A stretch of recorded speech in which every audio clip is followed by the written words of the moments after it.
Hello everyone, good morning সবাইকে। সবাই কেমন আছো? আশা করি খুব ভালো আছো, আর আমরাও খুব ভালো আছি। এটা হচ্ছে ঠাকুরনগরের পরের দিনের সকালের ভিডিও। তো সকাল সকাল সবাই ঘুম থেকে উঠে পড়েছি। উঠেই প্রথমে পাশের একটা দোকান থেকে চা আর বিস্কুট খেয়ে নিলাম। তারপরে চলে আসলাম এখানে মেলাতে।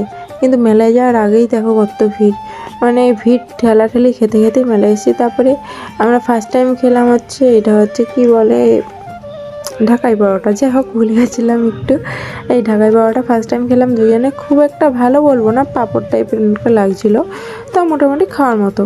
তারপরে এখান থেকে আমি নিয়ে নিলাম কিছু খেলনাবাটি। এগুলো আমার নেওয়ার অনেক দিনের শখ, কিন্তু যাই হোক আজকে নিয়ে নিলাম অল্প কটা। তারপরে সেটা নেওয়ার পর নিয়ে নিলাম ডাঙ্কা ভাইয়ের জন্য। আর মেলায় টুকটাক কেনাকাটা করার পর চলে আসলাম কামনা সাগরে পুণ্য স্নান করার জন্য। তারপরে স্নান করে ভগবানকে নিজের মনের ইচ্ছাটা বললাম। যাই হোক, তবে স্নান করা হয়ে গেছে, এখন উঠে পড়েছি। আর এখন ড্রেস চেঞ্জ করে সবাই মিলে চলে যাচ্ছি বাড়ির দিকে। আর আমাদের এই 2 দিন মেলাতে তো খুব ভালোই লাগলো আর ভালোই কাটলো। আর তোমরা কারা কারা মেলায় এসছো, কেমন কাটলো অবশ্যই জানিও। তারপরে আমাদের গাড়ি যেখানে দাঁড় করানো ছিল সেখানে চলে এসেছি। আর এখন যাচ্ছি আমরা বাড়ির দিকে। বাড়ি যাচ্ছি, তারপরেও দেখো কত দল যাচ্ছে এখনও ঠাকুরনগরে ঠাকুর বাড়িতে।